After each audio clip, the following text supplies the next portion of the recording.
you don't want to speak and unmute your mic, that's okay. But that's what the chat function's there for. So if you're putting your hand up, because I'm just looking at my slides, as we found last week, I'll not see that.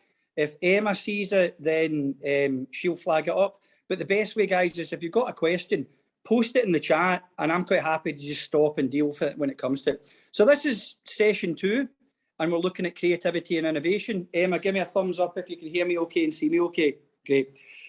So this is workshop 2.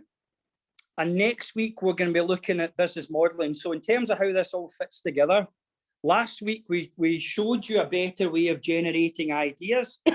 One of the key takeaways from that was the best way to generate good ideas is to generate lots of ideas. And we also suggest that you work with other people, because then you've got a lot more creativity in the room. Next week, we're going to show you how to take the ideas that we're going to develop today, and we're going to work through, I'm going to set you a wee task. We're going to apply this process, and hopefully at the end of it, if I've done my job right, we'll come out with some really, really good ideas that you can see the value in. And we'll talk about that in a little bit more detail in a minute.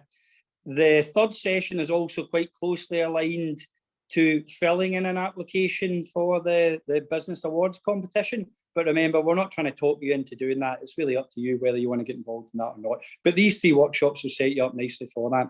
So the next workshop, as you'll see, is 2nd of February. And again, it's the same time. It's 1 o'clock to 3 o'clock. And you register online as you did for this workshop. There are the key dates. Again, it's worth maybe taking a photo of that. It's on the website. And Emma is periodically sending out emails and electronic flyers about it, because what we want to do is be as inclusive about it at all. So if you're a member of staff or a student, or if you've graduated in the last couple of years, then you're eligible to take part. So just a little slide there that gives you a better idea of what we're going to be looking for in the competition. It's largely aligned to these 3 things in the model on the right: desirability, viability, and feasibility. So the application form has been designed to align to this model, and you can see that quite clearly here. We're actually asking you to talk about the idea and tell us why it's desirable. Why would somebody want to buy it? The marketing stuff should also support the claims that you make that somebody would want to buy it. Doesn't necessarily need to be a huge customer segment, a huge market. It doesn't need to be a global product, but we need to be able to recognize that somebody might want to buy it. The viability bit is dealt with here. And here we're looking at the 2 things: the stream of potential income that might come in, and we're looking at the cost structure as well. And we only ask you to put in some fairly basic details around that. And these last 2 bits are largely talking about feasibility. Can you get the resources together to actually do it? And a key part of those resources is the people. Quite often, I think I said last week, I was a business advisor with the main enterprise agency in Scotland for 8 years. And in that time, I worked with over 1,000 businesses. And universally, the difference between success and failure was the people in the business. And that's something that entrepreneurs will tell you themselves. So we're always looking to try and develop your skills. And this is one of the ways in which we do that with workshops like this. So in terms of today, in the next couple of hours, will be a bit of a roller coaster. What we're trying to do is give you a bit of insight into the techniques and the tools and the approaches to turn those ideas we generated last week, and we'll generate some new ones today, into something of value. And remember, in the context of business, there's a general assumption that the value must at least include commercial value. Even a social enterprise has to make money, because the money is what it uses to usually do the good work. And we're also going to talk a little bit, if we've got time, or might not, about where you're at with your own ideas and what you might need to do to develop these as well. But what we're going to do is I'm going to set you all a task, including the staff members that are online, and we'll apply these techniques in the next hour and a half. And at the end of it, if I've done a good job, you'll come out with ideas, and 1 or 2 of them, I guarantee you, will be breathtakingly brilliant. And I'm sticking my neck on the line when I say that. Yeah. So sorry about this one. This slide's a little bit off kilter, because that's what happens when you're working from a Chromebook at home and you're trying to convert slides into PowerPoint. Sometimes you get minor formatting issues. So this is just a reminder about the stuff from last week. you need to be making logical decisions, and you need to be using your creative side of your brain as well. You're not able to work with others much in this session, but what I'm going to do is pull together your ideas and maybe combine them, and together we'll come up with much better ideas than we did on our own. Again, we need to be generating lots of ideas, and the last bit's really talking about being structured. And that one way to be structured is to use a process, and I'm going to show you this process. It's been developed by an organisation that used to be quite active in terms of enterprise in Scotland, called the Scottish Institute for Enterprise. We used to do an awful lot of work with them. They're no longer in operation, and there's a gap in the market that's now started to be filled by other organisations there. Just a reminder, guys, in addition to the desirability, viability and feasibility things, we also need to be trying to think about getting our ideas into this space here. Spaced out, remember, is the wacky, crazy ideas that we're not even sure they can be done. The grounded ones are the businesses that you see every day, like coffee shops. And what we want to do is try and get into this space here, the blue sky space, where it might be on the face of it a fairly grounded business, but there's still something quite unique about it, and we can use that to get customers. I touched on this last week. Generally, businesses are trying to solve some problem.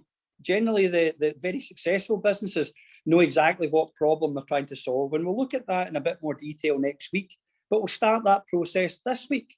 Now, this is absolutely true. I've found this piece of insight, and I'm just putting it out there for you. And I think from memory, came across this a couple of years ago. I think it was in a metro. And all I'm doing here is giving you a first piece of insight. So I'm going to read it out to you, probably one of the only times you'll see me reading this slide. So Scotland's life expectancy rates when compared to the rest of Europe are poor. That's true. You can Google that now. It has the lowest life expectancy for women, which was true at the time, and the second lowest life expectancy for men in the whole of Western Europe. And that interesting piece of insight got my attention. I wanted to know a little bit more. I thought it might be a good teaching opportunity to look at how we find out a little bit more about this and what a solution might look like. And this is the statement they were making in the article, that exercise is seen as having a key role in changing this. So the question I'm going to set you is, how do we encourage people in Scotland to exercise more? Now, I would argue that this problem isn't unique to Scotland. I've got some evidence of that in a later slide. So like every good idea, if it works in Scotland, it might work in Swansea, and it might work in Swindon, and it might work in Scandinavia. So that's what we're looking at. We're starting to think about maybe this is a space that we might want to look at. Okay, and this is the process that we've been given by Scottish Institute for Enterprise. So even though they're no longer in the market, the legacy remains, and this is part of that legacy. And the reason we use this model here is because I'm quite a creative guy. I couldn't come up with anything better. I quite like this. And when you use it, hopefully you'll agree at the end, because I'm going to ask you, does it work? Does the process work? Could you apply it to your own idea? So we're going to go through this at each layer of it. It's almost like an onion, and we're peeling away the layers of the onion. And we're starting at this end here. And we start with what we call a hunch. And that's basically just a gut feel that maybe there's an opportunity to do something here. And that's the hunch that I'm giving you. Yeah. So there's the question. How do we encourage people in Scotland to exercise more? Okay. So I'm starting with this. It's a black and white statement, and I'm interested in your opinion. So you can unmute your mic and just interrupt me, or you can jump in the chat function. When you put something in the chat function, I'm probably going to ask you something more about it. You can answer in the chat, or you can unmute your mic. Either's fine. So first things first, you look at the source. Okay, so if it's Alan Murray said, I'm not feeling that. If it's from the British Psychological Society, that's a credible source. You can go and Google them, and you'll find out what they do and why we might take stock about what they're saying. So what they've said here is just a bold statement. There are many compelling reasons about why, as a nation, we should be more physically active. So I've highlighted the title here in red, which means there's an activity for you to do. And the activity here is to discuss that. So Emma, I just happen to have you on my screen. So I'm going to put it to you first. Everybody else, I want you to put up your thoughts. They could be small, they could be big. You could agree or disagree. I want to see something in the chat function. But Emma, unmute your mic. What do you agree with that statement at all? Do you think there are challenges around it? Do you think there's an opportunity? What are your thoughts? I do agree with it. Like, so there are many reasons why obviously you should be more physically active. Give me one. Well, was there not a thing as it was ages ago, or it might actually still be around, about obesity in Scotland? Like Totally. and then so they've cut down the like sugar and salt and things like that in food. Like even McDonald's and stuff like that, they're not allowed to sell certain products that are really high in fat and salt, like other countries sell, like America and stuff like that, because they had to cut down because of obesity. That's really I remember good. seeing it. So the second layer of the onion, which we're going to look in a minute, is about how we take this hunch, which you agree with, and how we make it stronger. And the way we make it stronger is we've got other hunches about this that can send us in the right direction. Now, what you're tapping into, and if you Google it, you'll see it, there's been a huge push, not just in Scotland, not just in the UK, but globally, around things like healthy eating. And that's what you're talking about, isn't it, Emma? Yeah. So there's been a huge push in the UK, and it's been driven by high-profile individuals, sports people, media celebrities, and they've been looking at things like school meals. Have you seen that, Emma? You're aware of that's a phenomenon, yeah? Yeah. So they're looking at nutrition and they're looking at exercise. Now, if you look at the chat, this is what I'm looking for, guys. Okay, so open up the chat. From what Emma said and what we're discussing, you're now starting to get all of these potential benefits of it. So I'm just going to summarize them. Yeah. Johnny, you're absolutely right about that. Okay. So Johnny, unmute your mic. You're saying that if you exercise, there are benefits for mental health. How do you know that? Because I experienced them myself. Yes. Yeah. So you're a runner, are you? Is that your thing? I know because I'm ancient, I now walk instead of run, but yeah, I do daily exercise, yeah. Yeah, so the link between exercise and mental health is well documented. Mm-hmm. If you're using that as the basis to claim that there's a business opportunity here, you need to give me evidence of that in the application from a credible source. So it's not just Johnny said. So Johnny knows that to be true, and I agree in my gut, but it's just a hunch. We need to go further than that. I was talking to Gary about this yesterday. You need to be looking at credible sources. Now, if we're talking about an honours dissertation, we'd be talking about academic journal articles, and that's fine. But here, in the context of business, you're more likely to look at industry reports. And Emma's alluded that there's probably quite a lot of stuff out there. So Johnny's absolutely on the ball with this. There's huge evidence about the link between mental health and exercise. Lindsay, social skills, how so? Surely if you're going for a run, you're not going to get anything. You're not going to develop your social skills, surely. Well, if you're meeting other people, if Yes. you're joining classes, so the same, I've experienced that. I've met friends through attending yoga classes, and I've read articles about it as well. So I would use that evidence to back up what I'm saying. Absolutely, that's really good. That's a really good third year answer right there. That's exactly what we're looking for. Okay, so when you say something in your application, we're just linking it back to that, you could potentially have somebody on the judging panel say prove it, and you won't have the opportunity to prove it. So it's always about prove it. Give me a hyperlink, give me a report that demonstrates that what you're saying is true. I might believe what you're saying. When you say mobility, Lindsay, I'm not letting you off the hook just yet. Do you mean social mobility, or do you mean Johnny walking from A to B? I think both. It just really encourages people to be more active, and if they're more active within their local community, they might be more willing to travel to other locations as well. Yeah, and if we look at things like fitness clubs and gyms, they are all pushing the social thing, particularly post-COVID-19, where we've not really been seeing that. We've been seeing the growth of gyms like Pure Gym, and it's not, I'm a member of Pure Gym myself, but the service there is a very light touch. Would you agree, Lindsay? Yes. Yeah, so people are craving, whatever your business opportunity is. We asked you last week to think about how people's social habits are changing. We're craving face-to-face contact. I'm sitting in Johnny's office, where Johnny's based in the Paisley campus, and there's only 2 of us in the whole building. And I passed about 3 colleagues all day as well. So we're all desperate to get back working with students face-to-face. We're all desperate to get back working with our colleagues face-to-face as well. So that's really, really good. Okay, this is you making the hunch stronger. So Sana's come up with a good one. Sana, I don't know if you want to add to it. It's okay, I'm not going to put you on the spot, but if you do, then just jump in. It enhances the brain productivity. If a body is active as a nation, it's a plus point. I totally agree with that. Yeah. Yeah, hi. Yeah.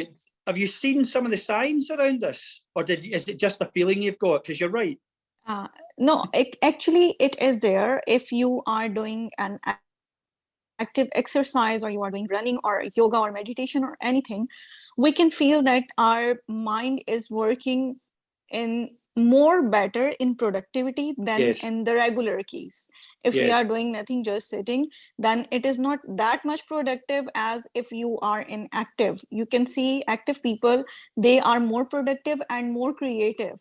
They can think more, because when you are doing any exercise, blood levels are high and they produce oxygen more towards the brain. So brain cells are more active while exercising and when your body is active. So yeah, this is a point.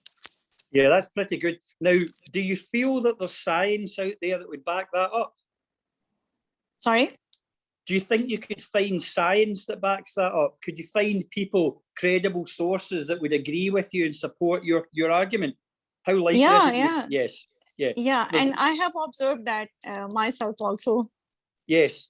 So we quite like that. Generally, what you'll see is with any business idea, people quite often, more often than not, start businesses either to solve a problem that they've observed, or they're doing the same thing they were doing in a job, or they're doing something in a lifestyle because they want to work in an industry doing something like. And Craig's going a little bit further down the scientific route.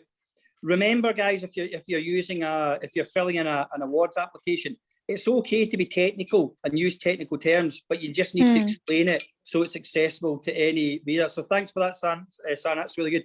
Craig, thank you. You're getting a wee bit techie there. How do you know that term? Are you a member of a gym? Are you exercising all the time? I used to exercise all the time, and now I'm the potato that you see in front of me, unfortunately. How many times a year would you use the word endorphin? Depends who I was talking to, I suppose. But you know it's a thing, and you probably in your gut, unless you've really looked at this, there's this feeling that it releases chemicals and it makes you feel better. Is that a fair generalisation? Well, I think one of the reasons I mentioned it is because a big thing with putting an adapter on this is there's a lot of suicidal tendencies for people nowadays, and it seems to be an increase. And I'm pretty sure I've read a wee bit about the science behind the endorphin release making you feel better, and it's one of the things they say combats that. So again, it's back to the science thing. It's probing, do you know what I mean? There's evidence out there to say that, look, there's a connection here. If you keep your mind and your body active, it's just keeping you occupied and doesn't give you enough time to, bring your post in to get So potentially you're in the business of saving lives. If you can come up with something, and that's valid, and you get science to back that up, if you can come up with an idea or a product, it could be a program, it could be a gym, it could be a new way of doing things, it could be a combination of these things, it could be something quite different, it could be a piece of technology. If you can come up with something that addresses even a small part of that, you're in the business of saving lives. Somebody might pay for that. Well, they used to, I know that it was a good few years ago, but I'm sure that doctors used to sometimes give you free memberships. I'm in North Lanarkshire in Cumbernauld, and used to give you a membership to the local gym as part of, if people come in with like stress or whatever, and they said, well, look, we can offer you this. Go and try this as a sort of alternative method, rather than somebody taking pills or whatever. And I thought it was a good idea. I think it's more organic rather than this culture that we feel that we've got another hunch that we're over medicating people. That, I believe, it may still be in place, Craig, but it just seems like it seems like a good common sense solution to this. Remember, if you're digging this a wee bit deep, you've highlighted this. I'm going to give you a little bit more insight back. And this is what we're trying to do, strengthen the hunch.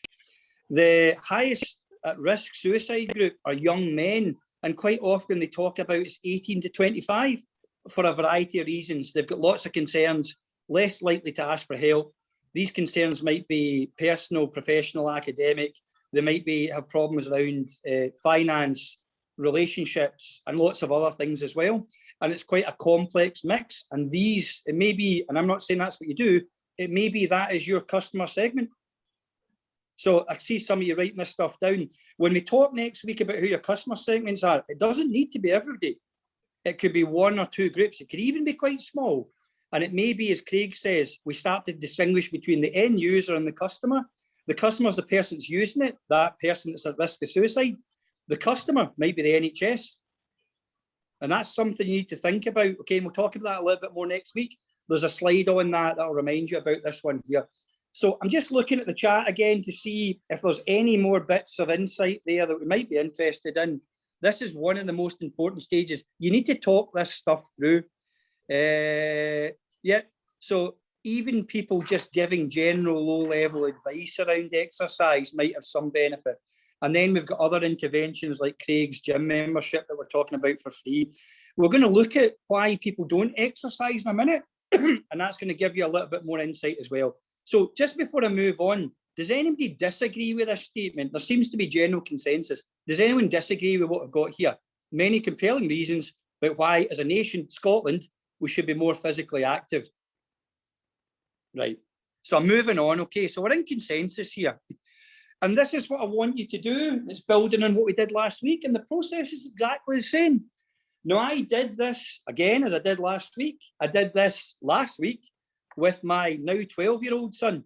And the first time I've showed him this one, because the first time I've used this one.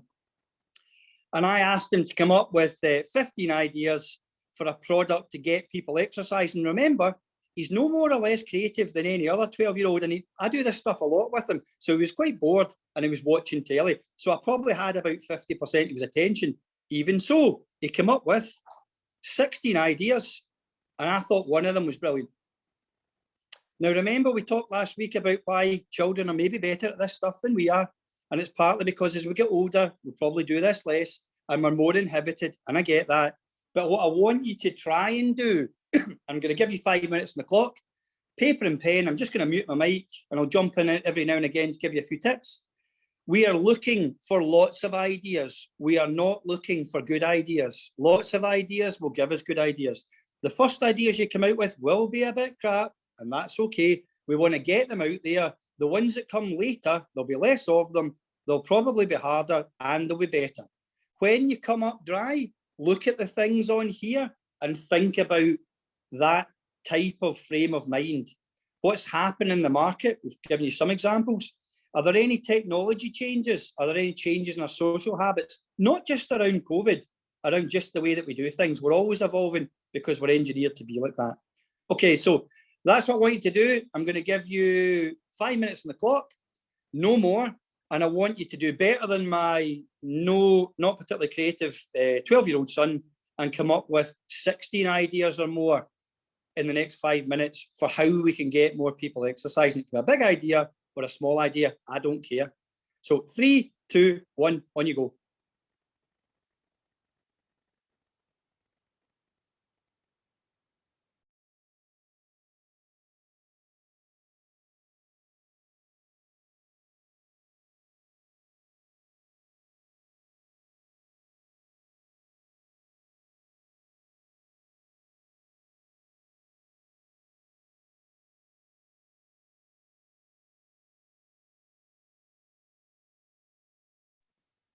"30 seconds gone."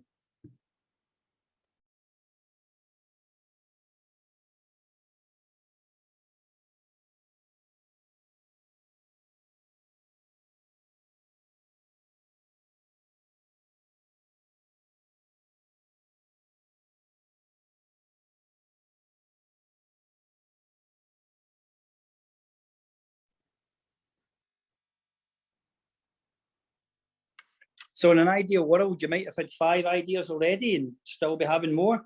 That's generally not what happens. So you're probably going to struggle to get 15 or 16 ideas, and that's quite normal. But by trying to get lots of ideas, just get them out there, get them on paper. We'll decide whether they're good or bad later on. We want volume. That's what we want. And I know that's counterintuitive, but that's how you do it. So think about some of these things. Think about things that you're interested in. Think about what makes you exercise. Think about the reasons why you don't exercise.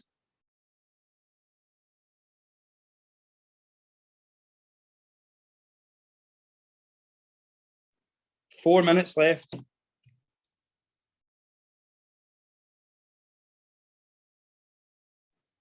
You've hit the wall, Craig. I can see it. think about for 30 seconds about the reasons why you're not exercising as much as you would like. And from that, if you could solve that problem, don't think about gyms, don't think about programs or machines. Think about what you enjoy doing, and perhaps that might give you better ideas.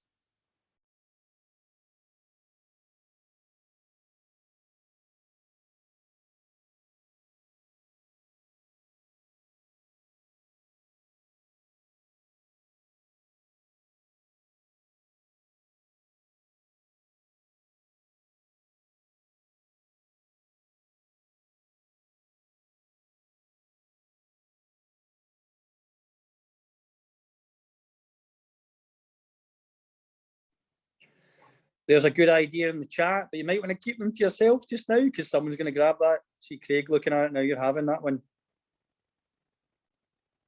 And we will talk about the motivation here, because that's quite important. So that's the halfway point. 2.5 minutes gone, 2.5 minutes to go. Remember, if you're not getting any more ideas, you need to change your point of view. You need to change your mindset. You need to think about friends and family. You need to think about the technology that's out there. You need to think about what you do if you didn't have access to a gym but needed to exercise.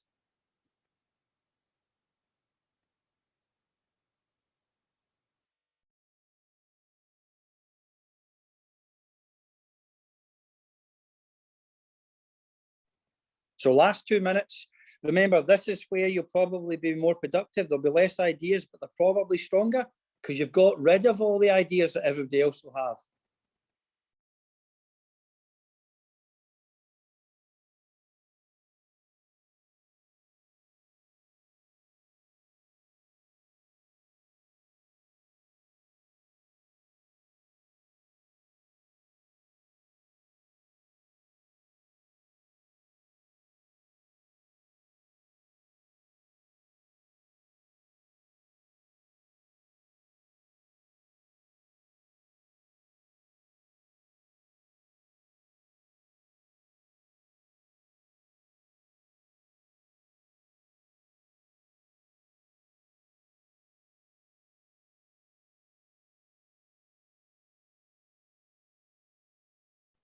So 1 minute left. Try and come up with something. Now, don't try and come up with a brilliant idea. Just come up with one more idea. See if it's any good.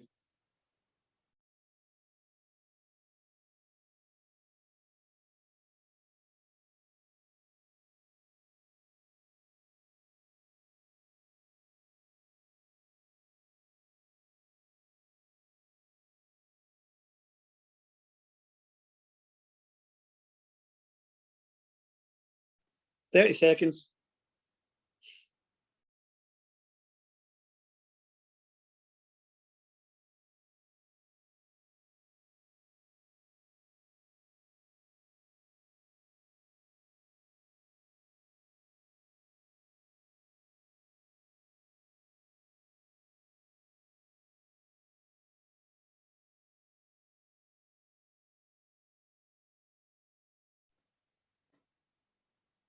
Okay. So the challenge I set you at the beginning was to come up with at least 15 ideas, ideally 16, because that'd be more than that'd be the same as my son got. And I fully accept, for a variety of reasons, that's quite hard. So what I want you to do in the chat function is, I'm not going to give you a hard time about it, because we're going to talk about why this stuff's hard. How many did you get? Now, 5 minutes is a reasonable amount of time to do this. I want you in the chat function just to tell you how many you got. We're going to see quite a different range here. So Raphael came up with 8 and 7. Gary, slightly less, 4. That's okay. Emma's got 6. Keep going. Now I'm looking for a kind of saturation of themes. Most of you so far are in the 6 to 8. Yeah. So with that in mind, Craig, just because I've got you on my screen, okay, I want you to tell me all your ideas. And from that, I want everybody else to be thinking about how many of those ideas they've got as well. Okay, we're going to see saturation themes. You're quite a creative guy, Craig. I know you're an engineer. I know you solve problems, which you do by using creativity and logic. But the point I would make is that we're still going to see saturation of teams. A lot of these ideas, particularly the early ones, are going to be quite ordinary, no offence, Craig. So what have you got? Some of them could be small, some could be big. Don't try and sell it to me. Just tell me them. What have you got? No, thanks for that. No pressure. No pressure. Go on. I went down the road of, because I actually thought about this for my actual class, and the first thing I put down was a club card. In other words, some sort of reward for attending gyms to get people motivated, and that sort of stuck in my head. So that was my first one. My second one was how you would get points back for that. So I thought, well, you can tie that into your watches, your step counters, but you'd also have to have a heart rate monitor, because people would just cheat and say they went to the gym, book in at 7 o'clock, come out at 8. Yeah, there's something about that. So I'm picking that one just there. So those two ideas are kind of two sides of the same coin, aren't they? Yes. Now there's something in that, Craig, right? So not every idea needs to be a new gym or a new chain of gyms. It can be something that changes the way people do it. Now, if you look at Sana's one, NHS is providing points for a person who's running 7K steps a day, then it's in the chat. They'll get points just like shopping, whatever. Now, that's a carrot approach. Now, you've zoomed in on that straight away. You're not looking to punish people for putting a burden on the NHS, are you, Craig? Yeah. Or Sana, go on. Yeah, actually, it's every person's own choice. There are many people who are doing exercise, or who are doing steps, or who are doing running on the daily basis. It is beneficial for them, and it is motivation for others as well who are not doing it. So this is just a choice, just like a shopping. Shopping is just a choice, but when you get benefits from it, you are happy that, oh yeah, I got something on that. Yeah, so we all like a reward, don't we? Yeah, and it is attractive. Just like whenever you are having sales on shopping, whenever you are having more points on shopping, you feel happy, and you feel like that, yeah, you have achieved something. Like from paying nothing, you got something as a free, as a gift. So it is just like that, similar to that one, that when you are doing something good for your own body, but in a long run, whenever if you are needing something from in the case of medicine or something, you got points, and that will be paid by your efforts. So it can be a plus point. Yeah, so there's the obvious benefits that you all agreed with are there about exercise. But Craig, from what Sana was saying, does that strengthen your hunch a little bit? Do you think you're on the right track there? Yeah, because that's along the lines of what I was thinking about, because I read a wee bit about the club card and how you can actually use people's information for something completely different to what you're actually gathering information for. And maybe I was being a wee bit sneaky with that as well, trying to think, well, what if you did give people access to reward themselves, where then would they want the rewards and where would they spend it? And that gives you a wee bit, I guess, that similar to club card, what their buying habits are, what their thoughts are, and what their... And that leads nicely on to the next one. So that's really good. There's something about that. But would it be fair to say, because I was watching, you're the only guy that had on screen when I was sharing the slides, did you come up with one good idea early and you couldn't see past it?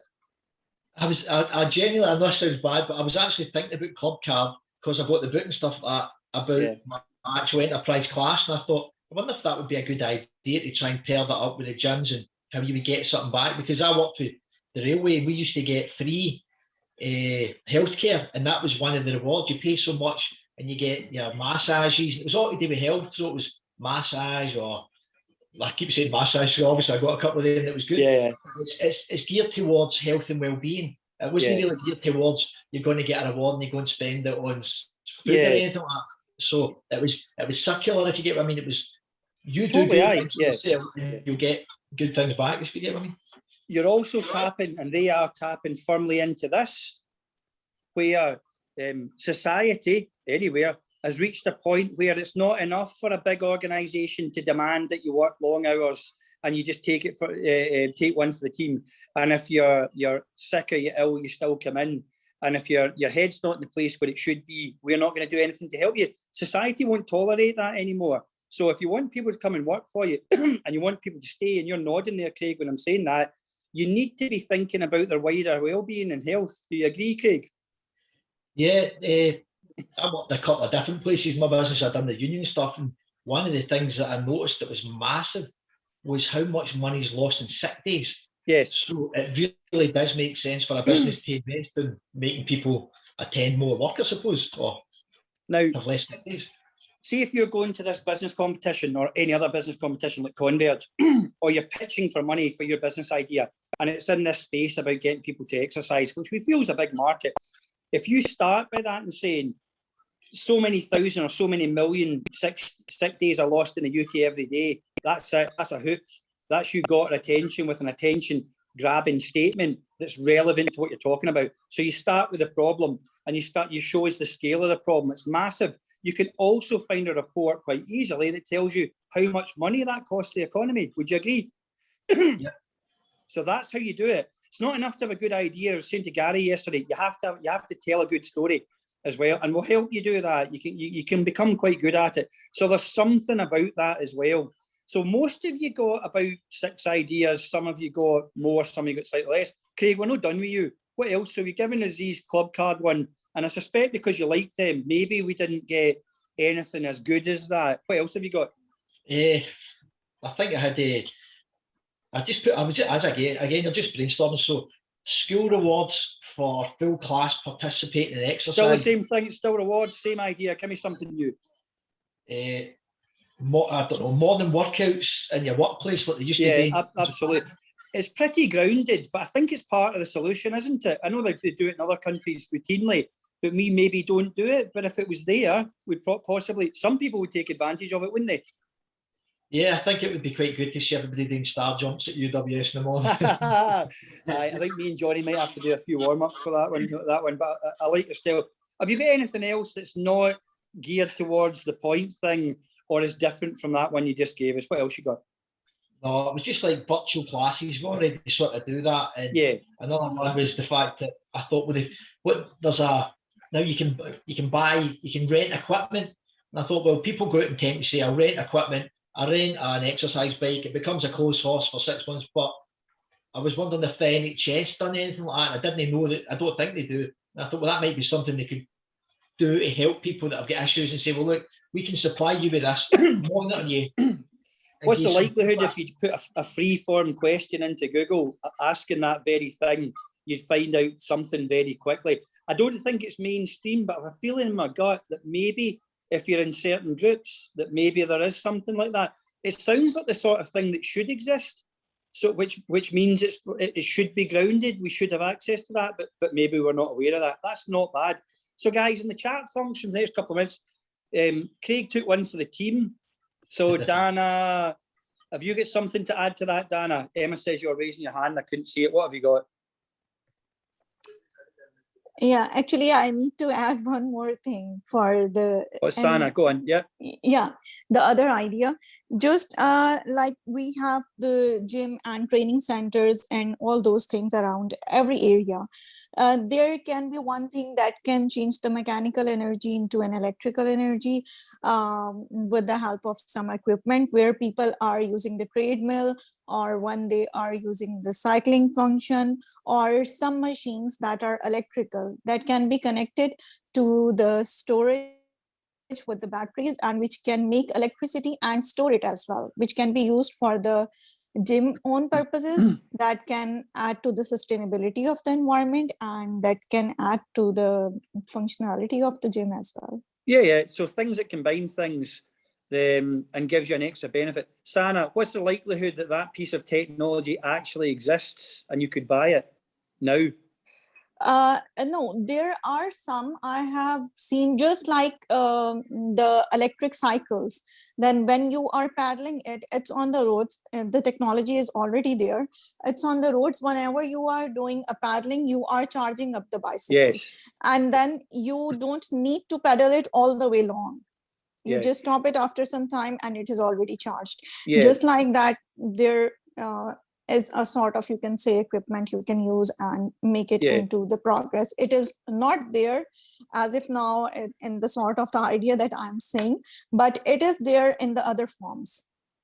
Yeah. So what you're saying is you've scanned the environment, you've seen something that looks as if the technology is perhaps there, but maybe not used in this way. So taking something that already exists and bringing it into a new market, using it a different way, that's innovation. That's what it looks like.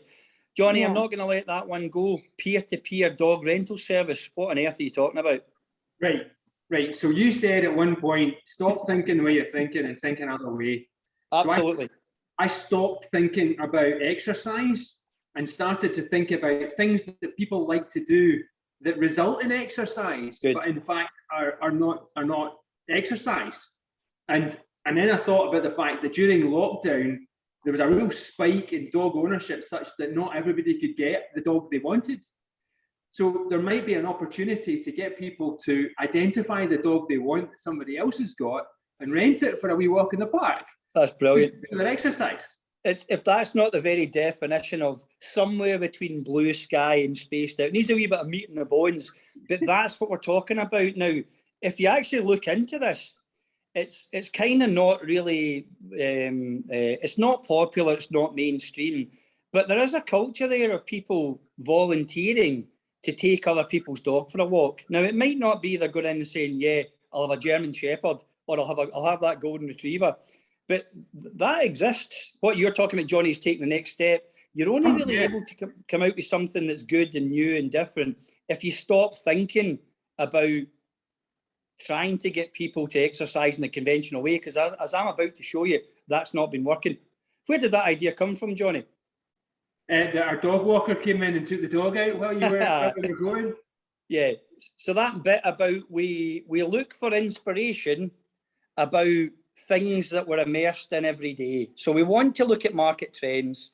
We're always interested in technology, and the example I put here is VR, which is changing the way that we live, not in ways that are obvious just now, but bearing in mind the metaverse and some big players entering that space, as Johnny would know.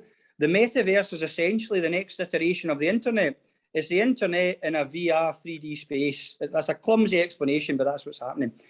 We're also aware of what friends and family are going through, including things like risk of suicide and concerns we have for them about their health.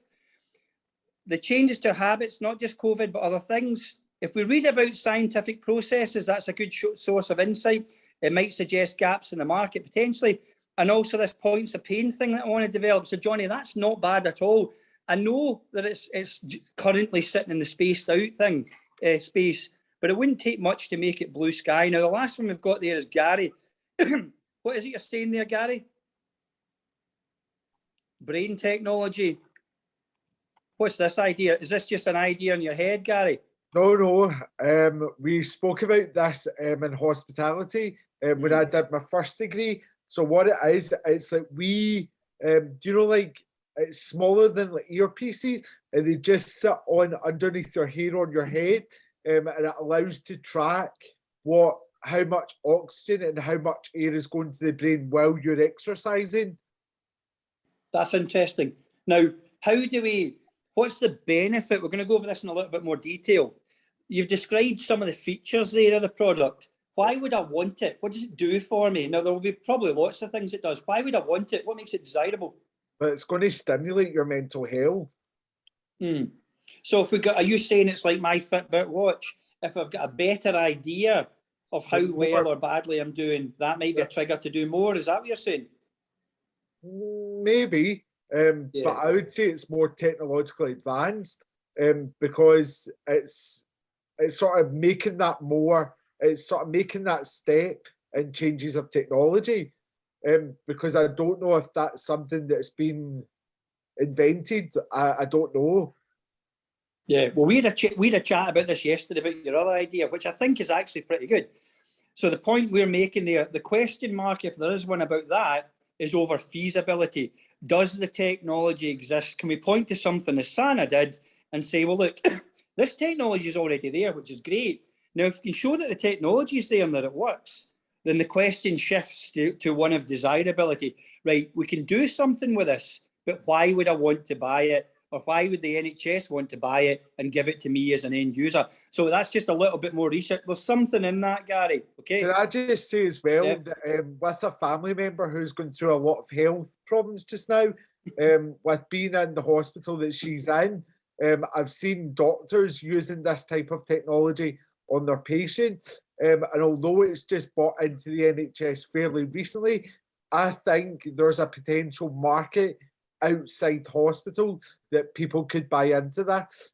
Well, see that, right, guys? See, when we pull all our ideas together at the end, think about this. One of the things that we're seeing a lot more of now with technology businesses, which are quite high risk, of the 6 million technology ideas, only one will make it to market. But you only need one, and that's you set for life.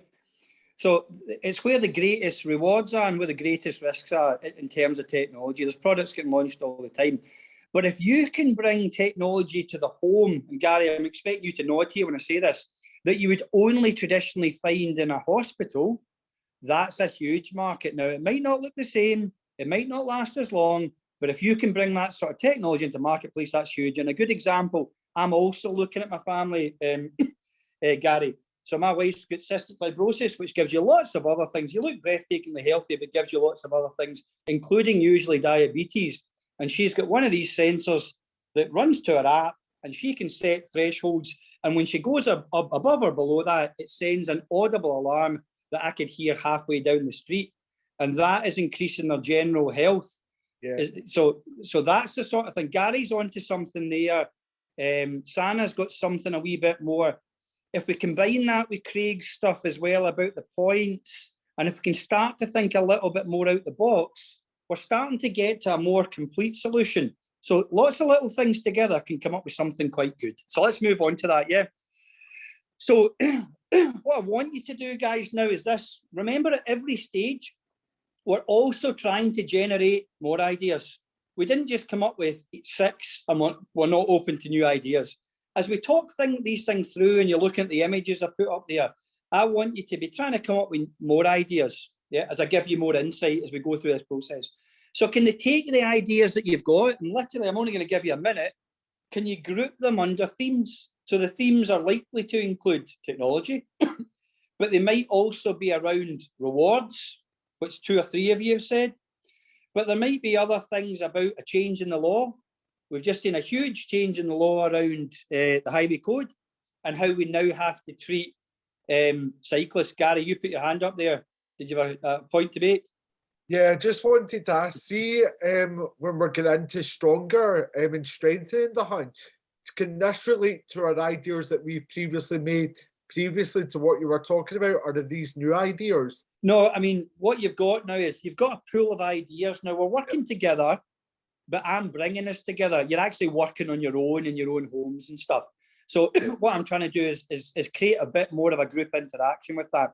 So the pool of ideas you've got up until this point, the ones you've generated, but as we talk about it and discuss it, and you put more stuff as a group in the chat, we've got that group thing coming through. So you might have an idea that you discarded, you thought it was spaced out, but you might take a bit of what Craig said, or Sana said, or Johnny said, you might add it to your idea, and that might be the best one you've got. And you might come up with new ideas as well. These are little triggers. So the ideas that you've got already, Gary, and any more that we can generate as well. And we want to group them into different themes. And what I want you to do in the chat, guys, and we're going to see saturation of themes within the first 3 answers. I want you to see, I bet we see no more than 8 themes. And that all your ideas will fall into the same themes. Can you put up in the chat, just take a minute to write, what themes did you identify? It could be these ones, but there might be other stuff like food and drink. It might be centered in education. It might be centered in entertainment. So what have you got? So just give me, usually you've got 2 or 3 themes, but as a group, I doubt if you've got more than 7 or 8. So just show me in the chat, is it people, financial and technology? Is it legal, financial and people? Show me what you've got. And what you'll see is, this also strengthens your hunch because everybody else is thinking the same way. You know you're on the right track. This is market research. You've got 16 opinions here. Tech, people and environment, digital health, entertainment, awards. It's interesting. What else have we got? So let's see a few more examples, guys. Nutrition and technology. And I want to see a few more examples here as well, just so you can see that we're all thinking very much along the same lines, but it's always interesting when you see something different, technology, financial and entertainment. So we're starting to see some saturation of themes now around technology, around people, and around entertainment, and health's a factor because that's the nature of what we're talking about. So keep these things going. Moving on. It's a process. To get beyond, and again, Craig's got more of the same stuff coming up here. Again, if we want to take this idea further, we have to go out with our network. And the way we do that is we bring in more opinions and more points of view. And we do that through observation. We call it scanning sometimes in business. You can scan yourself and you can scan your external environment, your workplace, your university, your home, all the different aspects of your life where people come together. They've all got different opinions, and you want to get a diverse range of views. So the different ways you can do that are listed here. You can do a task yourself. You always learn. You can speak to people. You can get them to fill in surveys, but you're not going to get the same sort of rich data. Or you can read what other people have said. And again, if you do your own research, even if it's a quick survey monkey to 30 people, it shows that you've gone out and you've taken the time to work out what people want and what they think. Yeah. And Sana makes a good point in the chat that some of these things would appear in more than one of your themes because all of these themes are interconnected. Yeah. So you need to be thinking about how you observe what's going on in the real world so that you can back up what you're saying. Now, I've given you a bit of observation here. I've pulled this insight from a credible source. It's from the British Psychological Society. And what I'm asking you here is, in general, do you agree with these points? I'm giving you a little bit more information. I'm doing the observation bit for you. So I want you to read it. Do you agree with these points? Do they support what you're saying? Does it lead you to one of the themes rather than one of the other themes? Does it help? Yeah. So just give you a minute to read that. And again, you can unmute your mic or you can use the chat function. Just looking for what you think about that. Does that give us anything more than we had before we read?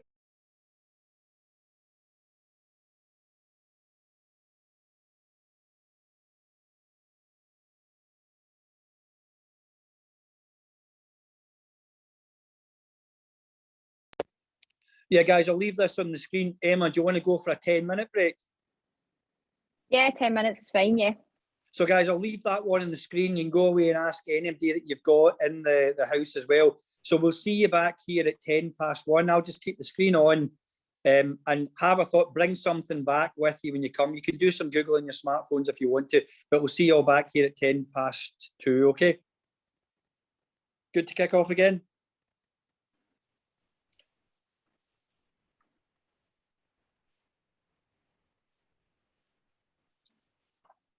We'll just get started again, Emma, yeah?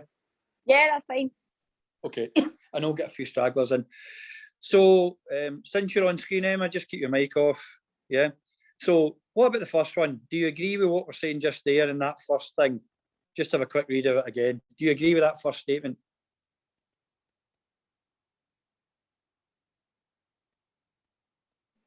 Yeah. Yeah, I know you're not an expert in health and stuff like that, but we're talking about this at the break. You're quite interested in the health bit, and most of us at any age have been touched by some of these conditions that you're seeing just there. I said my wife's got diabetes, so it's a worry. So I'd be interested in any product that might improve our quality of life. What you might be interested in this, guys, is that these might be clues about how you might want to narrow the focus of your idea. These are clues that these are perhaps big areas. These are big social problems that touch most of our lives. That might be something that you want to get into. That's all we're saying. So I'm going to grab someone else. So Johnny, are you still on? Are you back? I think Johnny's got another meeting, Alan. Yeah. I think he's dropped off. So let me pick on another member of staff. So Lindsay, you're still here, yeah? Yeah. Right. So see the second one, Lindsay, what do you think of that? Does that give us more than we had? The second one, this one here. Does it confirm what we were already you're already thinking about? Does it take in a different direction? Does it add? Does it make your hunch stronger? I think it makes the hunch stronger because you're now talking about how it more exercise can reduce depression and enhanced cognitive function, slowing down. So you're now giving an example of a disease that affects quite a lot of people now. So I would say that it adds to the first point. I think it's because it's broken down into 3 parts, it's a bit easier to follow. And it's a credible source. So that's what your Yeah. research looks like, some of that. So you're absolutely right. I'm also looking at this, and I hadn't thought about it before, but my mother, who's also an academic, she's 88 now, which is a fair old age, and she's got Alzheimer's. And it's different from the physical stuff. We tend to think about exercise as having a physical impact, but although it was only a hunch, we're now starting to really get a strong feeling that it also helps in other ways as well. And I'm thinking about the oxygen thing that Gary was talking about as well. And I think if I did a wee bit more research, I'm thinking I really should get her a bit more exercise. I know that's difficult when you're nearly 90. Both my parents are nearly 90. So I'm starting to look at this and thinking, okay, there's maybe something there. And that's allowing me to think in a slightly different way. That's what I'm thinking about. So what about the third one? And again, guys, just use the chat function. Does this third one give us anything we didn't have before? Is there any clues in there that might help us from a commercial point of view, think about maybe the size of the market? What are the key things? Just use the chat function. What are the key things that we can pull out this last bit of insight? Remember, this is us observing. I've done a little bit of research for you, and it would send you in a bit more directions. Yeah, that's what I'm taking from it. I think it's everybody, Lindsay. The problem is when you're trying to target everybody, it's quite hard to do, and it will shape your product. So the suggestion is maybe, although there are implications for everyone, what you might want to think when we look at business modeling, it'll make more sense. These are some of the big hits. These are some big areas of opportunity that we're talking about just here. That's a good one, Gary. What are you saying just there? So I was saying that it also affects society and how society is growing rapidly. Yeah. And there's also this thing, see, when you said that, I hadn't thought about it until you said it. We know that we're reading stuff and we're seeing things in social media about the fact that we've got an aging population. People are living longer. Have you heard that, Gary? Yeah.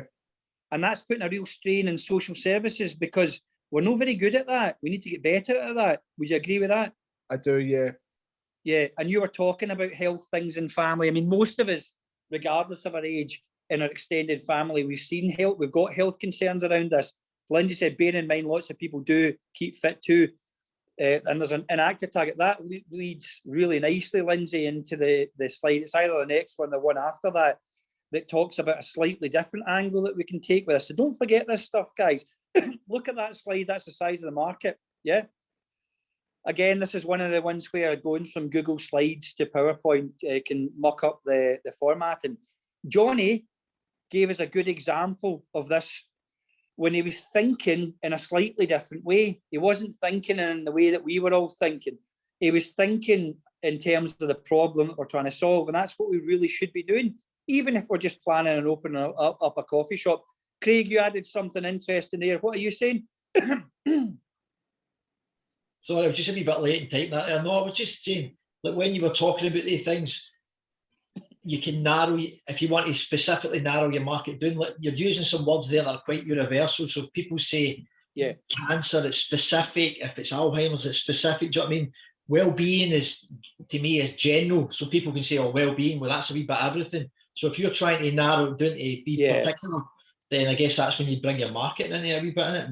Yeah, so that's a good one for next week as well. So see the tool that we're going to use, you can Google it just now, just Google image business model canvas. Now, Craig, you might use that in your strategy meetings and stuff at work if you're doing that.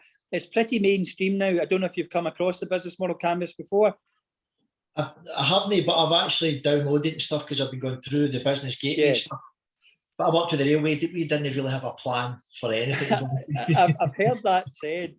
If I was a business gateway advisor when I was seeing maybe 7 clients a day, if I'd had this business model canvas tool, it'd have helped me do what I was doing in a bit more of a structured way instead of the hour-long stream of consciousness where the customers, the clients tell you what they want to tell you, and you have to kind of make sense of all that sort of stuff.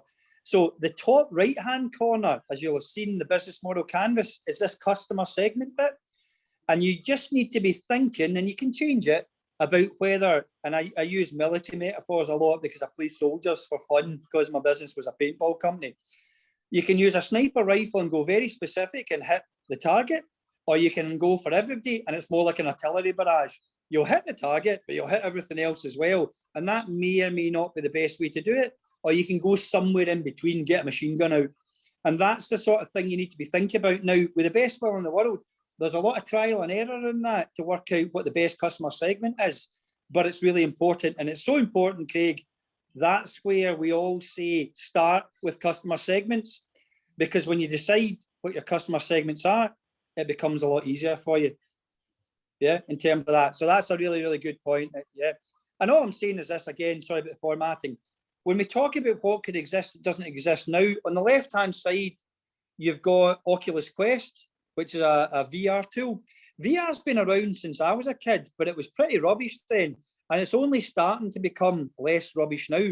But you're going to see this more and more in every aspect of your life, probably over the next 10 years. It's probably going to be some of that. Now, I could be wrong. I'm not a futurologist, but that's what the mood music just now says. But we live in an accelerated age where everything's getting quicker. The next bit of technology is coming out now, as soon as the first one hits the market. And that's the way you need to look at this. But this is a good example. This is one potential solution to the problem, getting people to exercise more. You get them to use this bit of kit. I've got one in the house. I got it from my son.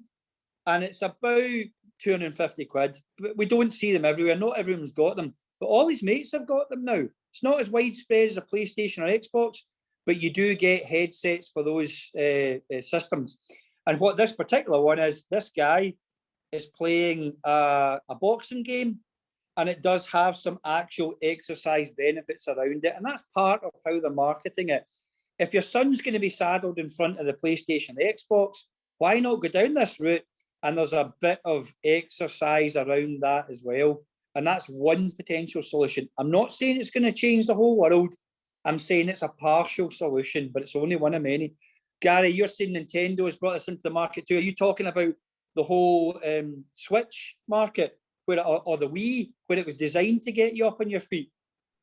I'll see, just through my wee brother's quite a gamer, and he was saying that Nintendo's bought into the exercise because the Switches brought into, or the Switches released an exercise package, which means you can tap into your internet browser and it'll take you on that GPS walkway, and it shows like you're going over hills, and it shows you the depth of the hills and how much energy you use and your consumption and all that kind of stuff. So I mean, it's quite a expensive piece of kit. Yeah, it's the sort of thing you might see around Peloton, which we've seen the big TV adverts about the cycling thing, where you're getting a bit more of the social. You're sitting on a Peloton bike looking at a screen. There's lots of other people on the screen. And then there's this usually very charismatic, very enthusiastic fitness trainer. So if you can't get into the gym, that might be a good alternative. And a lot of people, there's a huge growth in that market. And a lot of it, Gary, you'll probably agree, is grounded in the Wii. When the Wii came out, that's when we really started to first see mainstream this type of stuff. The thing is, Alan, I had the Wii and I had the Wii balance board. It was a good piece of technology, but as that faded out, all the VR technology and all that's taken right over. Totally. A lot of it's grounded in this experience, and a lot of the mistakes were made around the Wii. Made a lot of money, but it allowed them to think about what the next round of products might look like. And I think Sana said something as well. Now that's good too. One of the reasons why you're not sitting in VR classrooms, because we built them in some of our modules. We have them. We have a virtual classroom. Is because we would have to get you the technology to engage with it, and we'd have to take time to get you comfortable engaging with it. And these two obstacles mean that just now we're still sticking with a fairly grounded solution to education, online education, which is Zoom or WebEx or Teams. Now, there is some funky stuff we can do. I might show you a couple of examples of it next week. But just now, what we're actually doing, and this workshop's a good example of that, it's actually pretty grounded, and we're not actually able to do all the things we would like to do that we'd be able to do in a face-to-face classroom. What are you adding to it, Emma? Are you saying nothing there's a downside? Go on. Yeah, I'm just saying, like, I think VR, obviously it's a good thing, like technology is developing and stuff like that, but I think it keeps people indoors instead of letting them get outside and enjoy fresh air. Like, even things like, obviously children these days are always sitting on the PlayStation, they're not going out as much, like not the way you used to see years ago. You used to always go outside and play. So I feel like although VR is a good alternative, you can exercise as well, you should really be encouraging people to go outside to exercise and things like that. But that's just my personal opinion. No, it's an opinion shared by probably every parent whose child's got a PlayStation or Xbox, including me. I had this conversation with my son last week. We play airsoft, which is kind of like paintball, every 2 weeks now, every 2 weeks faithfully, without question. He's really into it. He's really into it. And it's probably the only thing, including his electric scooter and some of the other stuff, including playing with his friends, that would pull him away for playing Call of Duty on the PlayStation. And the only thing that can really compete with that is not doing it on VR, because I've got a similar game in a VR environment on Oculus. The only thing that can compete with that for him is to actually go out and do the real thing. So it's as close as we can get to Call of Duty, but in the real world. And we've got that extra dimension of coolness. But if it wasn't for that, I would struggle to get him out in terms of that. So Emma, not only is it your opinion, it's also an opinion that most parents would probably nod about. It's a big point of pain that we would like to solve. How do we get them off of it? Well, one of the ways to do that is limit it. And that changes their social habits. So sometimes a rule, Craig said legislation might be a partial solution. Even rules and regulations in the house can change people's social habits. I don't want you to forget about this, guys. So I've got the answer to this. I'm quite smug. I used to run gyms and swimming pools, big swimming complexes, because I was a leisure manager. It's my first degree. For 3 years, I used to run gyms and swimming pools and sports programs. That was my thing. And there are a lot of staff. And I've got a little bit of insight into this. I've got a bit of an opinion. But that opinion is about 20 years old. 20 years is an astonishing amount of time for things to have changed. Now, I've got the top 10 excuses for why people anywhere don't exercise. I don't want you to Google it. I want you to write down. I'm going to give you no more than a minute. I want you to write down what you think the top 10 excuses for not exercising are. And I want you to start posting them in the chat. Now, Lindsay's laughing. So, Lindsay, I'm going to come to you just now. I think you're probably laughing because, like me, you've probably used a lot of these excuses of why you can't go to the gym and you can't exercise. And one of them might be work-related, and more of them might be work-related, but there's lots of reasons why, and some of them are quite surprising. Some of them are not surprising at all. So, guys, I'm just going to give you 60 seconds on the clock, and I want you to write down a bit of paper and then get it onto the chat function. What are the excuses that people give? The top 10 excuses that people give for not exercising, why they don't exercise, even though they know that it's a good thing.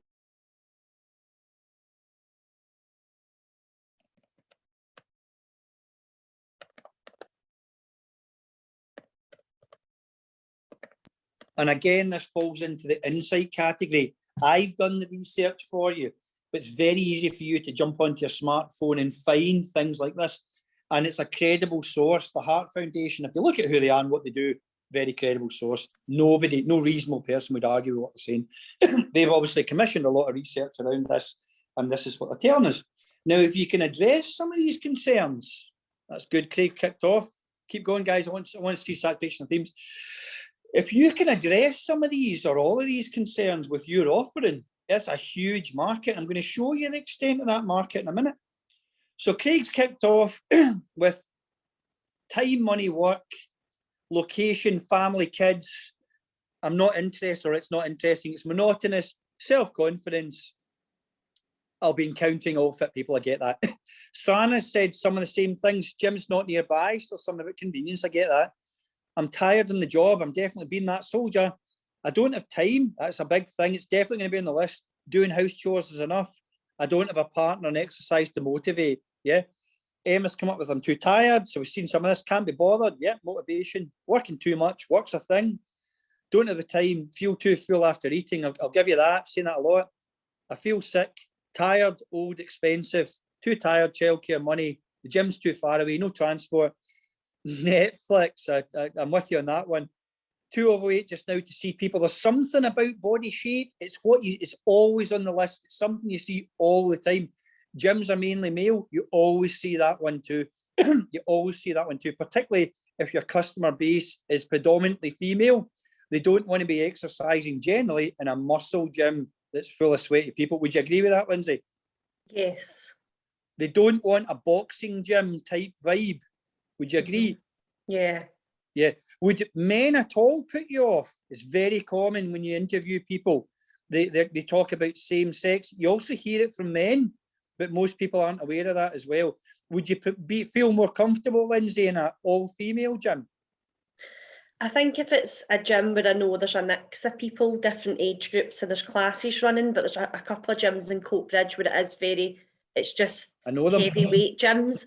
That's probably one I wouldn't go to. I'm happy to go to the Time Capsule in Coatbridge, 5 minutes away. It's quite cheap. I'll get a monthly discount, and I know that there's different classes. I meet people there, my friends go, but the other types of gyms where it's just all about weight training, I wouldn't go. No. See, next week when we do the business model canvas and you put the components together in different ways, different combinations, SIE used to talk about this quite a lot. When Lindsay or anyone else walks into a gym or a coffee shop, they instinctively know it's right for them or it's not, and Lindsay's nodding. Now, that is exactly what I'm talking about. Now, generally speaking, they look like that because they're designed to attract a particular type of client, and that's what we're talking about. Most people would not feel uncomfortable in the leisure centre gym because it's designed to be kind of for everybody. And it's like a Starbucks. It will kind of not be offensive to too many people. But some people want the muscle gym and some people want the female-only gym as well. So you can go either way. You just have to realise that you're probably going to get one go at it. And that's got to be your best bet. So you need to think, as Craig highlighted, about your customer segments. Okay, so I'm going to highlight this. We've probably got most of these in the list. So look at that and look at the chat. And you can open up the chat and you can look at that. We had I'm too tired. Quite a lot of people said that. We didn't talk about the cash. You can get a monthly gym membership for 15 quid, but you'll get bugger all service in it. It'll be a self-service model, but that's okay. You can get discounts if you're a student. And in fairness, a monthly gym membership hasn't changed much since I was running a gym 20 years ago. It's still between 20 to 30 pounds a month is generally where they position themselves. You can get a bit cheaper. You can pay a lot more, but it's probably got a swimming pool or it's a country club type gym. Motivation, that which you all had, is a huge thing.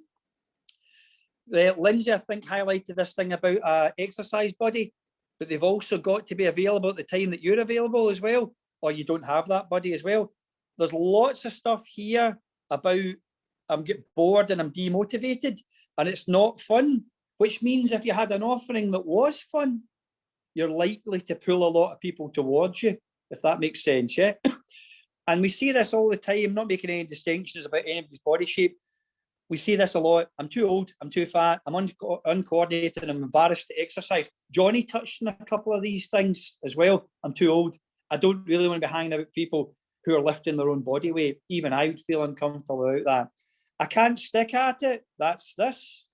I get demotivated.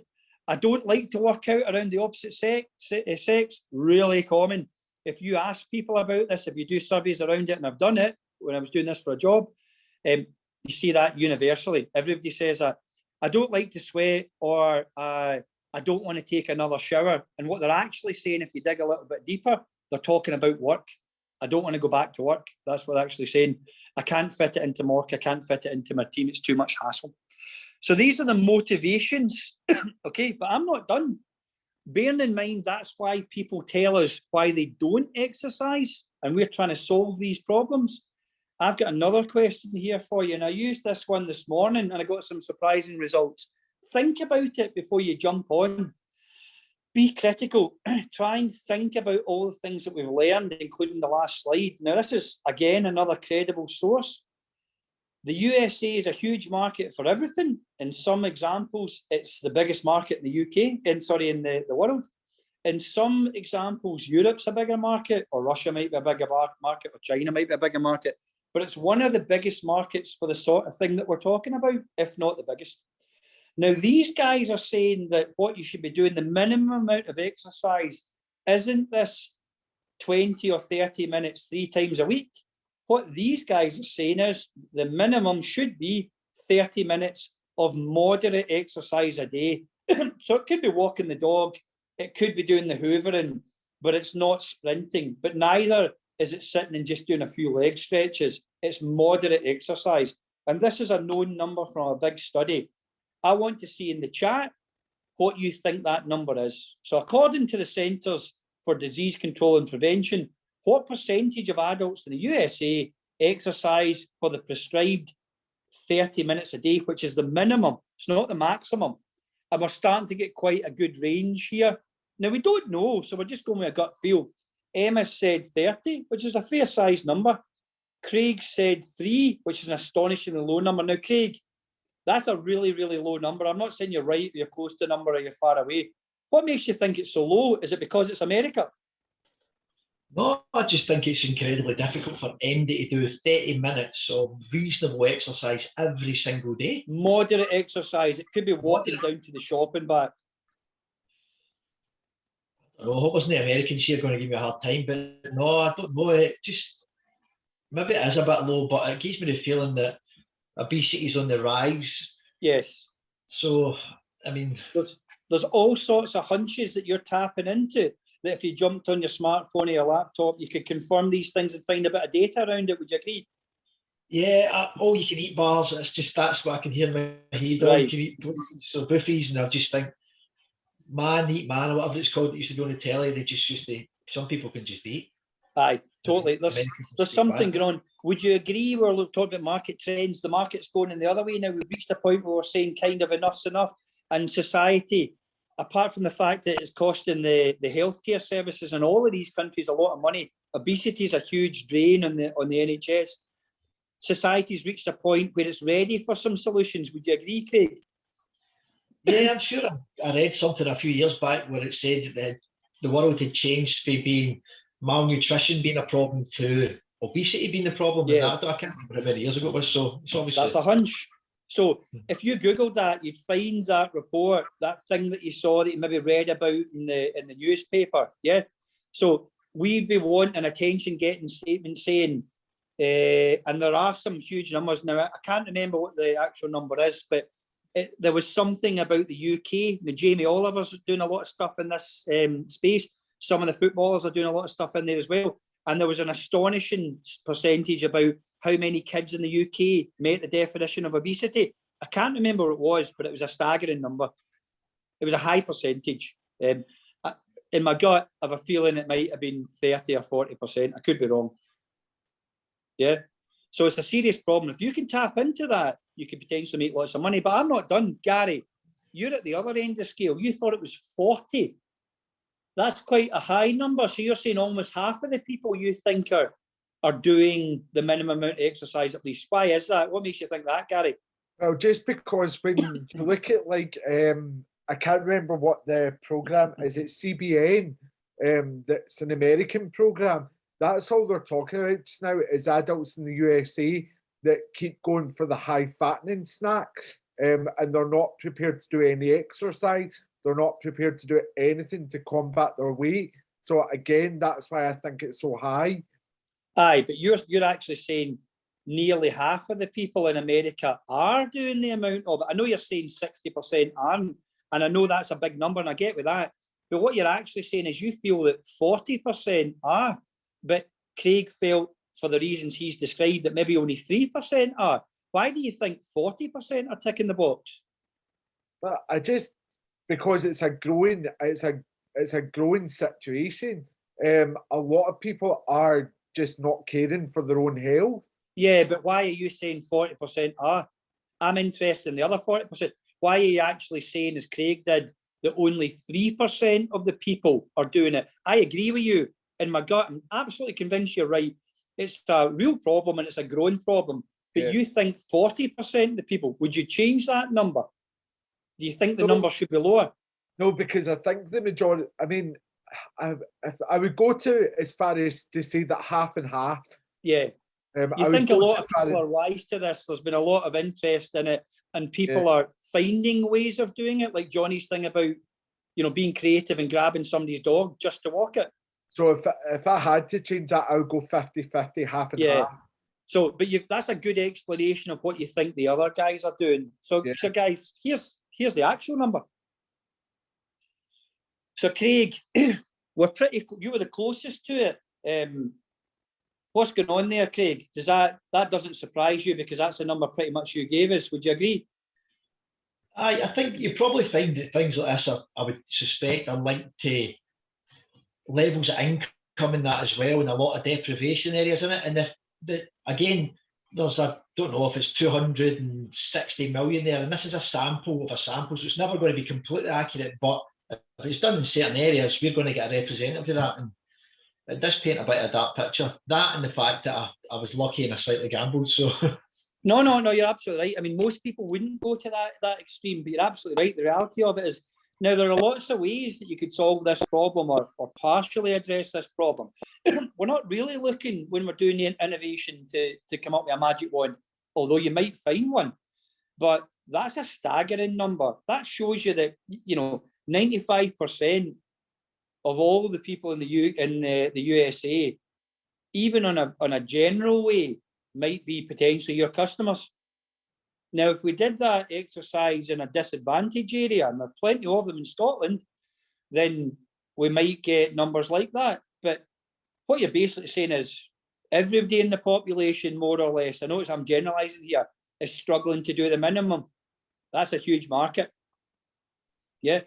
Could I just add one thing?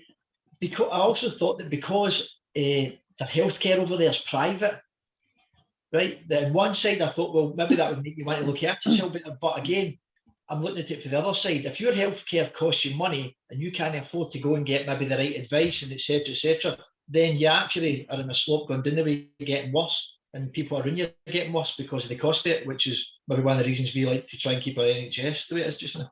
That's not bad. So are you saying that maybe education around this stuff, if it was accessible and it was free, might be part of the solution?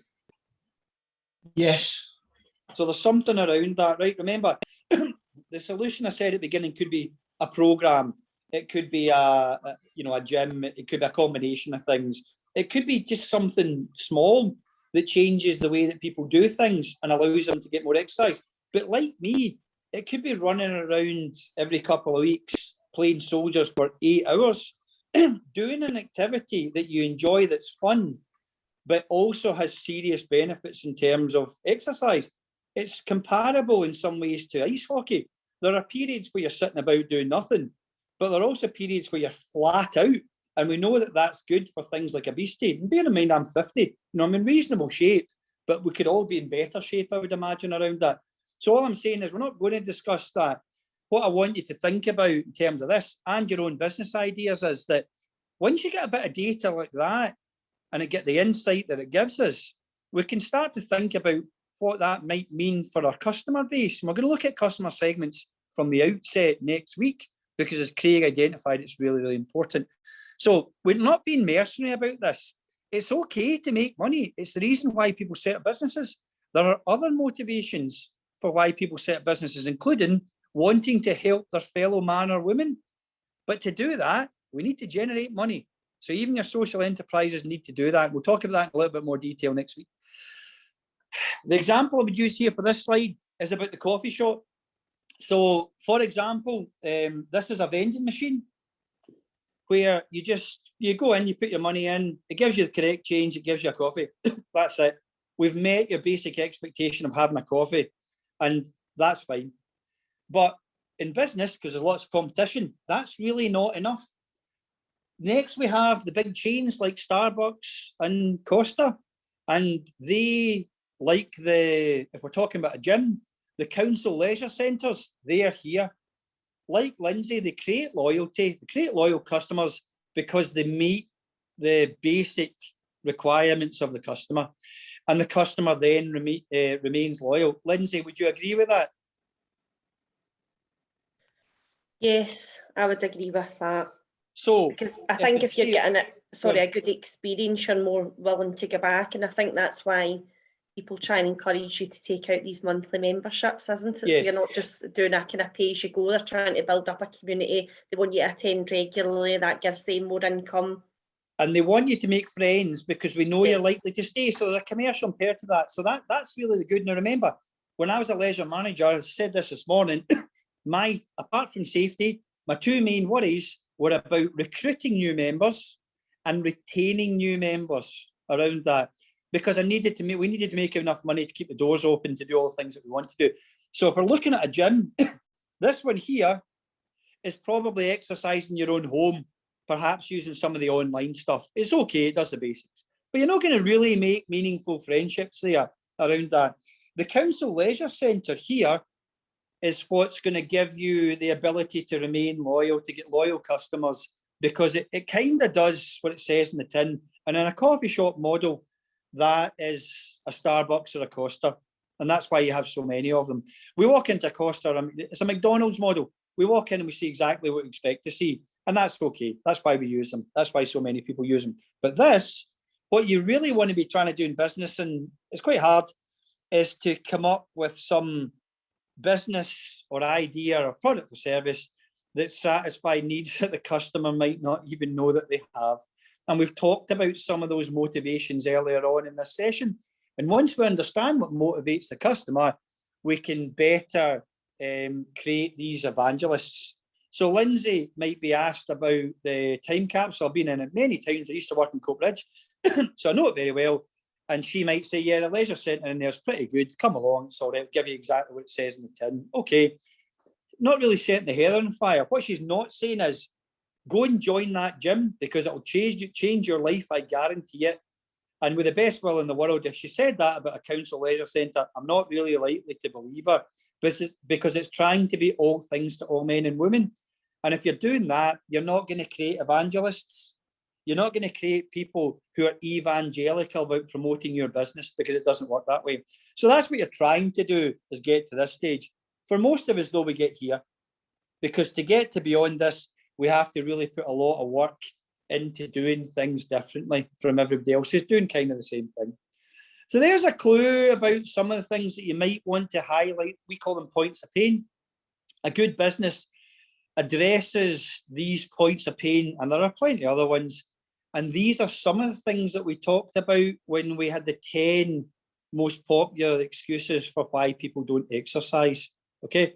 And some of these have nothing to do with exercise. These are universal.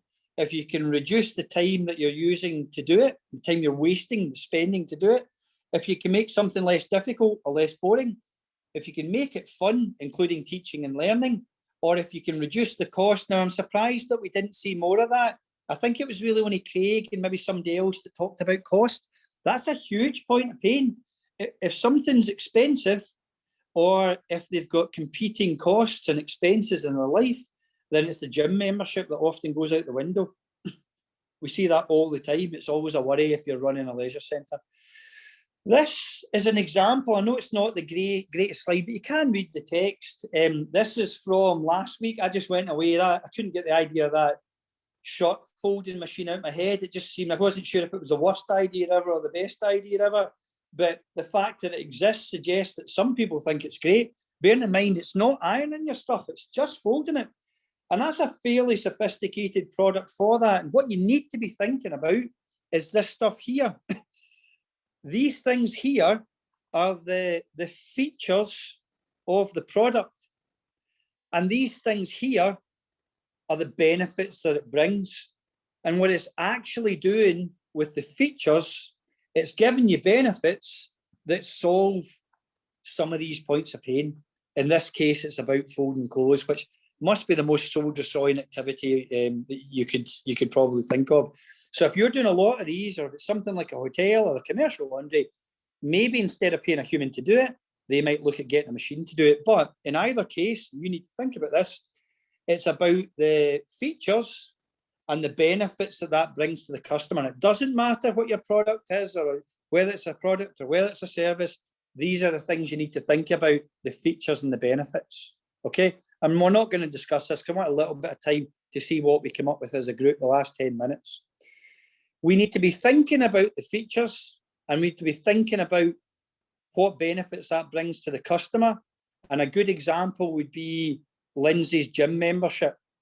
She's probably got a lot. Just give me a thumbs up, Lindsay, if you agree. We've probably got all the equipment we could need because it's a big leisure centre. Would you agree with that? It's quite anonymous, isn't it? You can go in and nobody gives a monkeys about what you're doing in your workout. You're kind of invisible if you want to be. Would you agree with that? Thumbs up. Yeah. So I've not lost her yet, but there are plenty of people around that you could speak to if you wanted to do the social bit. There are people there you can engage with. Would you agree? Yeah. And it's open quite long hours and 7 days a week. So the time thing isn't a factor. If you don't go, it's not because they're not open for you. It's not 24/7, but their opening hours are pretty good. Would you agree? What about the price, Lindsay? What do you pay for that membership, just to finish it? Because price became a thing. People are starting to talk about cost and stuff. Do you know how much you pay? Do you pay as you go, or is it a monthly membership? So I pay a monthly membership, which is just over £30. Right. Bearing in mind, right, that's what you would have paid for my gym 20 years ago. And it had a swimming pool, it had equipment. It was smaller than your leisure centre would be. But the price point hasn't really changed in the gym fitness centre sector for 20 years, and maybe even longer before that. And it might not change for a while as well. Lots of other options, including online. But do you feel, and this is where I'm going with it all, do you feel in terms of the features that it has and the benefits it gives you, Lindsay, is your £30 a month good value for money?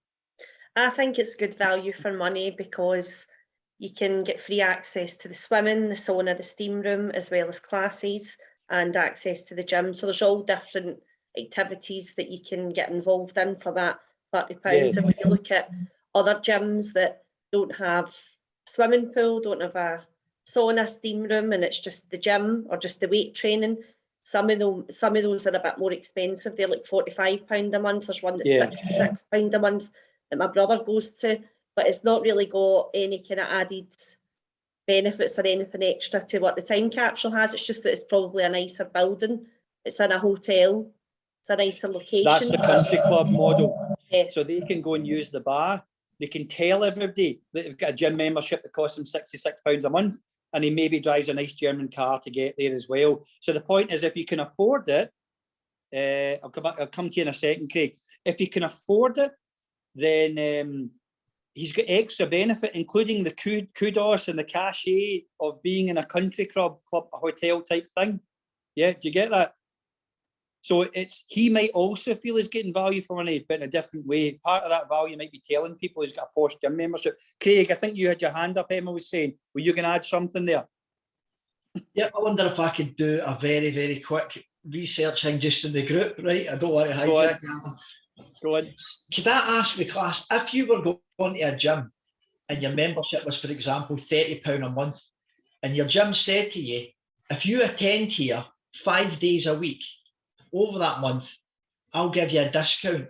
Would that make you go more? Is that something that would, like if they say it's £30 a month, but see if you turn up 20 times here, and there was 5 days a week, however, even if it's 5 days, followed by 5 days, we'll give you it for 20. Is that something that would incentivise you to go more?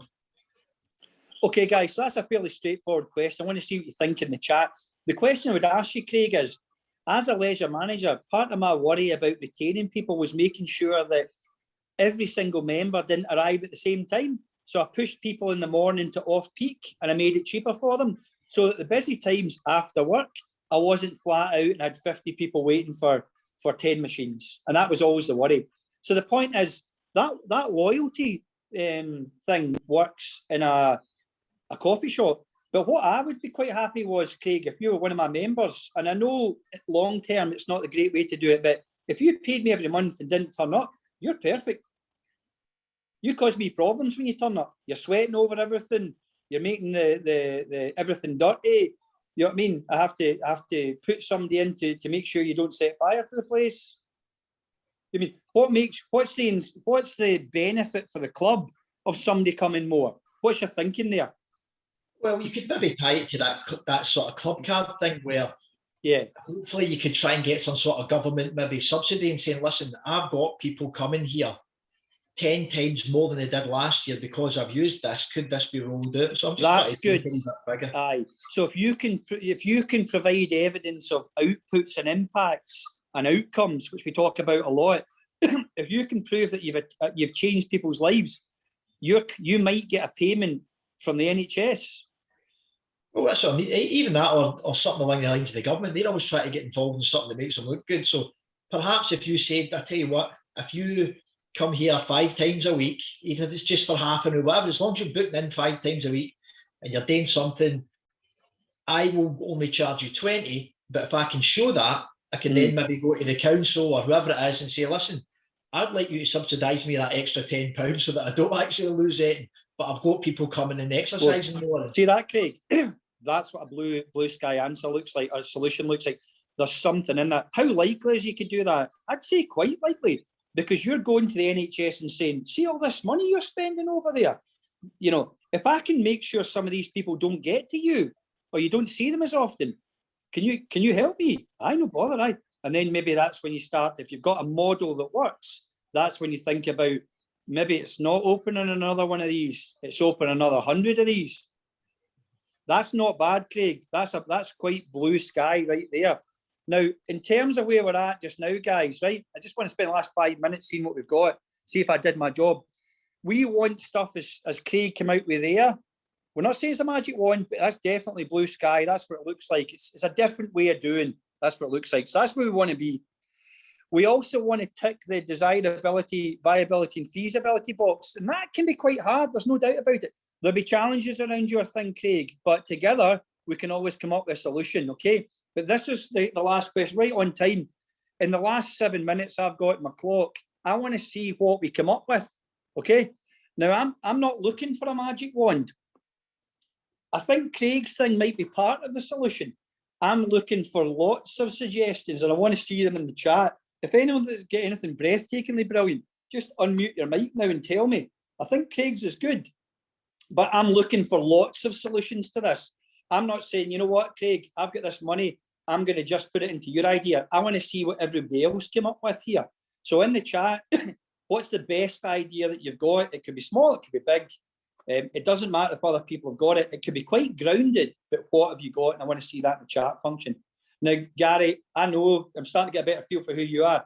You've probably got a lot of stuff focused in technology because you like that. Have you? Mute. Yeah, I'm really, really into technology. I think it's lifting right off the ground. Can you bring an eye? Have you got, what's the best idea you've got, whether it's technology focused or not, that would partially get people to exercise more? What have you got? In my own personal life? No, out of the ideas we've been working on. What might a solution look like? Probably I would say Craig's idea, because it's targeting a certain market, and it's going to lift that right off the ground. So I mean, hats off to Craig for that idea, because I mean it's a fantastic idea, I think.